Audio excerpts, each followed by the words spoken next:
मेरे अंदर रब मेरे बाहर रब दिल सच्चा दे फिक्र की बोल जाको राखे साइया मार सके ना कोई बन के एक ढाल शास्ता चलेगा वही राज करेगा खालसा बाकी रहे ना कोई। वाहेगुरु जी खालसा वाहेगुरु जी फतेह। सत श्री अकाल दोस्तों, आप सभी लोगों ने यह लिरिक तो सुना ही होगा जो कि फ्लाइंग जेट मूवी में था, जो कि सिख लोगों के गुरु नानक देव से इंस्पायर मूवी है। और आप सभी लोग गुरु नानक के बारे में कुछ ना कुछ जानते हैं और उन्हीं के बारे में कुछ नया जानने के लिए बने रहें हमारे साथ। गुरु नानक साहब सिख धर्म के पहले गुरु माने जाते हैं। नानक जी ने ही सिख धर्म की स्थापना की थी। इनका जन्म 15 अप्रैल 1469 ईस्वी को यानी कार्तिक पूर्णिमा को एक हिंदू परिवार में हुआ था। इनके पिता का नाम मेहता कालूचंद खत्री था, माता जी का नाम तृप्ति था, गांव का नाम तलवंडी था। तलवंडी यह गांव आगे चलकर नानक के नाम पर ननकाना पड़ गया, जो कि यह पाकिस्तान में है। इनकी बहन का नाम नानकी था। परिवार खेती करके अपना जीवन यापन करता था। नानक जी बचपन से ही आध्यात्मिक विवेक और विचारशील जैसी कई खूबियां मौजूद थीं। उन्होंने 7 साल की उम्र में ही हिंदी, संस्कृत और कई भाषाएं सीख ली थी। इन्हीं के साथ जब वह कुछ बड़े होते गए, इस्लाम, ईसाई, यहूदी और कई शास्त्रों के बारे में जानकार हो चुके थे। गुरु नानक देव का विवाह 16 वर्ष की उम्र में सुलखनी देवी, जो कि गुरदासपुर जिले के लखौकी गांव से हुआ था। उनके 2 बेटे थे, श्री चंद्र और लक्ष्मी चंद्र।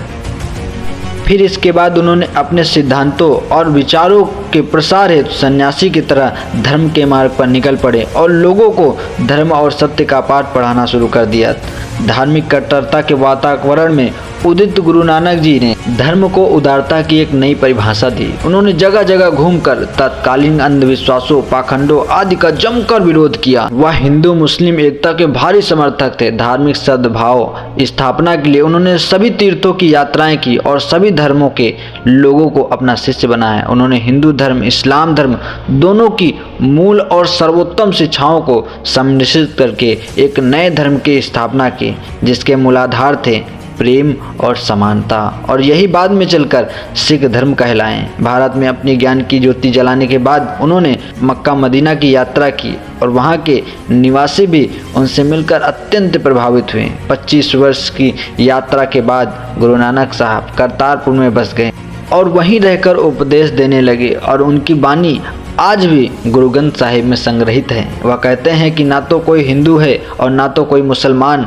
उन्होंने अपनी सुर धुन सरल वाणी से जनमानस के हृदय को जीत लिया। लोगों को बेहद सरल भाषा में समझाया कि सभी इंसान एक दूसरे के भाई बहन हैं। ईश्वर हम सबके पिता हैं, फिर हम एक पिता के संतान होने के बावजूद हम ऊंच नीच कैसे कर सकते हैं। जीवन के अंतिम दिनों में इनकी ख्याति जिन जिन स्थानों पर पुण्य गुरु नानक साहब गुजरे थे, वह आज तीर्थ स्थल का रूप ले चुके हैं। गुरु नानक जी धर्म प्रवर्तक के साथ साथ वह एक अच्छे कवि भी थे। उनके भावुक और कोमल हृदय ने प्रकृति से एकात्म होकर जो अभिव्यक्ति की है वह निराली है। उनकी भाषा एक बहता हुआ नीर था, जिसमें फारसी, मुल्तानी, पंजाबी, सिंधी, खड़ी बोली, अरबी, संस्कृत और ब्रज भाषा के शब्द समा गए थे। और उनकी पंक्तियां कुछ इस प्रकार हैं।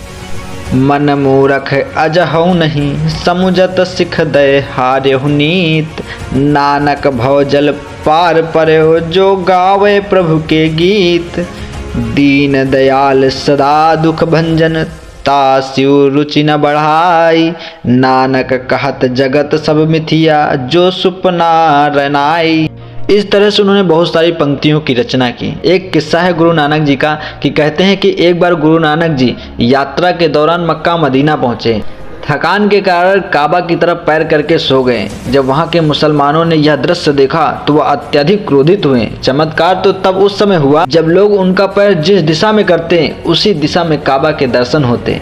यह देखकर सभी ने उनसे श्रद्धा पूर्वक क्षमा मांगी। श्री गुरु नानक देव जी का जीवन भर साथ उनके शिष्य मर्दाना ने दिया, जो कि धर्म से ही मुसलमान थे। आप देखिए, गुरु नानक देव जी के तप का प्रभाव इतना था कि मर्दाना ने अपना पूरा जीवन गुरु नानक देव जी को सेवा में समर्पित कर दिया। सैकड़ों साल पुराने सामाजिक सच आज के सच हों यह जरूरी नहीं। गुरु नानक जी का धर्म जड़ नहीं जागृत है, चैतन्य की अनुभूति है, जागृत चेतना का निर्मल प्रवाह है। उनकी शिक्षाएं एवं धार्मिक उपदेश अनंत ऊर्जा के स्रोत हैं। वह कहते हैं कि वह गुरु का आशीष सदा मिले ऐसी कामना है हमारी। गुरु की कृपा से आएगी घर घर में खुशहाली। आशा करता हूँ मेरे द्वारा दी गई जानकारी आपको पसंद आई होगी। अगर वीडियो अच्छा लगे तो लाइक करिएगा, चैनल पर नए हो तो सब्सक्राइब करिएगा।